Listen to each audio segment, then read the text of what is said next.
Fear. When a woman keeps quiet, because naturally women nag, naturally women express themselves. By the time nakwambia, I don't like this, where are you? I'm all concerned, I'm all over you. At least be happy that the love is still there. The day a woman keeps quiet is the day you get worried. And worst of all is when she's quiet and then she becomes pregnant. You know where that is going. Allah. And you can't bring up the question of DNA. Na bring up the utaletaje? Utaanzaje hiyo conversation?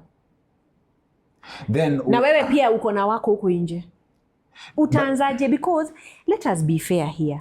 Then, if you have paved the way, if you have modeled for me as my leader, if this marriage is like an organization, wewe ndio CEO. Sawa? Umeenda umeekana huko mimba nje. Ni nini unakuja kuniuliza? Juu nimezalia mtu mwingine. Hiyo kitu wacha tu equalize. Black, yani tunasemanga light and darkness. Hapana, no, tukutanie. Unajua hata season ndio ibalance, lazima uweke 5 kilos hapa 5 kilos. So wewe umeenda umeka 5 kilos, unataka nitembe na 1 kilo. Hapana, let me serve you. Me, I subscribe to. Let's equalize. You have taught me. No, let's equalize on the table. Don't go sneaking around. Let's equalize on the table. Kuja kama wewe ukweli unajitambua. Let's equalize on the table. Mimi sielewi hii concept ya unaona tu it is rightful ati ulienda nje ukateleza. Mimi siwezi teleza. To be honest, I'm not human. I am not made of wood. Nah. The same way uliteleza, pia mimi nitateleza tu kwa hiyo flow. Okay. Yeah. Silas said something that monogamy is the problem. He said monogamy was a construct of the church so that weak people can also taste something. Sijui kama umesikia hiyo.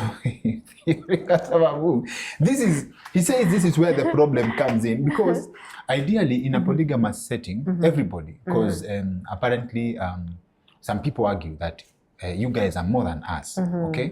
So hata hii story ya cheating, it is the society pressuring men to conform to what they are not. Ideally, in the traditional African setting, polygamy had been accepted, okay? And people lived peacefully, okay? And yes, actually, people lived peacefully, kabisa. So, hii ingine yenye iko hapa ni selfishness that went overboard, don't you think? Let me say this because I want to be sensitive to cultures that have actually allowed the polygamy. Yes. And I know there's a time sijui kulikuwa kukue na conference sijui ya men who are thinking of becoming polygamous. There were even posters. What I want to say, let me just explain the concept behind it. Anytime there's variety, you know, it brings in competition. So you must sell yourself so that someone can prefer you. Sindio? Yes. Kitambo, when probably maybe one brand of car was the one that was on the road, people did not have many options. But sai, for people get value for what they can afford because there is variety. So it is the same thing that, you know, happens within the marriage or the relationship setup. When you know uko na competition pale nje, you try and sell yourself more. And how do you sell yourself more? By trying to be better. Because maybe sometimes, I don't know, men will say, oh, me, I went to cheat because my wife is rude, my wife is lazy, my wife, they're all these excuses. But now, in that setup where probably this lazy person or this whatever, they tend to improve. I see it in marriage where people come and they decide, okay, fine, tuliteleza, but we are working on ourselves. So, wewe, mwenye mtelelezi, sijui mtelelelezo, you know, you decide, okay, I am going to work on myself so that we can keep this marriage. So whatever your weakness was, now you need it. Because umekuja kurealize, you're not the only fish in the pond. Kuna wengine wako pale. So now you want to really bring yourself out as the alpha in that pool. You get it? So it might be a good idea, but I also feel it kills the man faster. That is what I because imagine the way the concept that men have that women are nagists. So unaenda kwa wife A anakuambia na kukelelesha na unasema hapana hii leo silali hapa wacha niende kwa wife B. Wife B anakujia na nini? You're just a single man who is trying to, you know, take care of all these women. What is left of you? And if you are a cake, umekulwa na wanawake watano, by year 5 utakuwa nini? Skeletons. So sometimes people also need to. But that wasn't the case for the generations that came before. You see, it was there, and it's only that people. let me tell you, I have been in situations where I am able to observe a man who has many, or even many women, let me put it that way, and someone who is nini. Huyu ana contain, in terms of stress anaweza contain, juu ana deal na mtu mmoja. Huyu mwingine, he has a complex situation. Think of it, your money must be divided into 5 women. So sometimes it's good to have wisdom. Ask yourself if you're able, if you have what it takes to be able to take care of these people that you think, because it's not just about intimacy.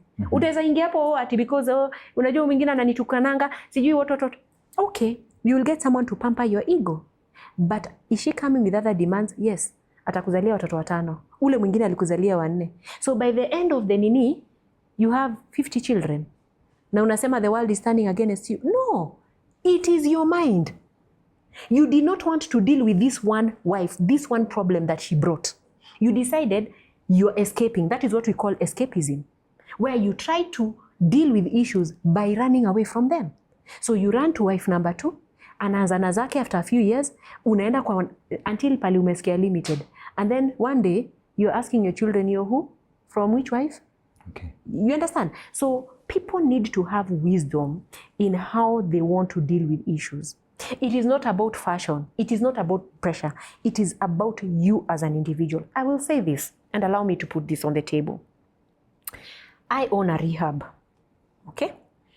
And statistically, 75% of my clients are male in gender. Sawa sawa. And out of this 75%, do you know 50% or more come from broken homes?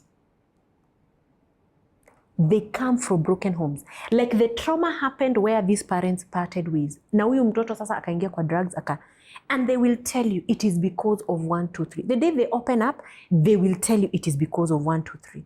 So what I always say is sometimes think also of the damage that you're creating around the children. Because what is the main reason of bringing up these children? Don't you want them to also live up to your legacy? Why damage them? Because you cannot try and deal with the issue. I know there are times where things are so bad. Like personally, I don't support violence in a marriage. Mtu akikuja na kesi ya violence, I just tell you, my dear, this is it. I will not, because at the end of the day, if I don't ask you to leave, you will be killed there. So how have we won that battle?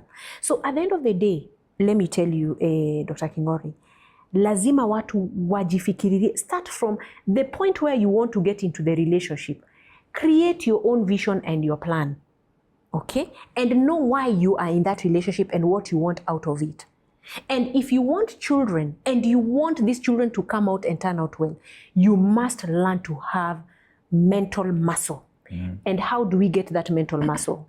There is no marriage that is perfect.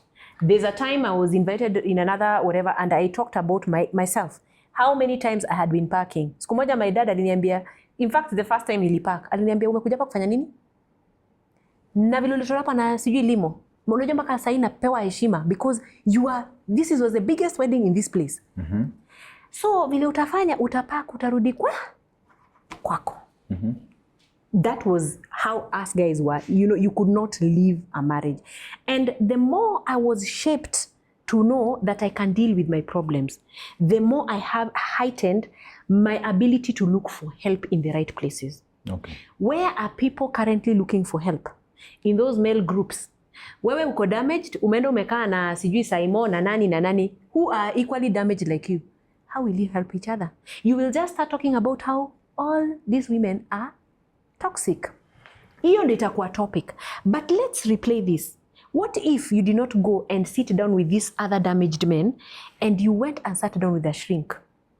No mwambie, this is the situation. And then the first thing she tells you is, you are not alone. And this is not new to the marriage journey. Okay. The good thing is that you can get help. You see, and you start working progressively. Because at the end of the day, musemanga, better the devil you know than the angel you think that is out there. Afadhali mtu umegrow na yeye unajua fault zake, huyo kasirika, you know, ni spend thrift ni whatever, but you can work around it so long as you're committed to it. The only time I will tell people to walk out of the marriage is when the overuse. Unajua musemanga, it's usage and then inakuwa abuse. use and then abuse. You know, when it comes now to a place where you're psychologically abused, you're, you know, physically abused, and I mean, basically, there's no other way out. But until you get to that point, try. Because ule mtu mwingine utaenda tu kumit, utatoka utaenda kwa mtu mwingine. Si atakuja tu na shida zake. There is no one who is perfect. If only we had the right perception to life. If only we dealt with things in a realistic way and stop complaining. Toxicity. I mean, see people kunywa vitu toxic. By the time people are getting blind, sijui, si hizo vitu ni toxic. So if you can ingest toxic things, then huyu mwenye unadili naye ni nini unataka kuhepa kutoka kwake? Unajua, I believe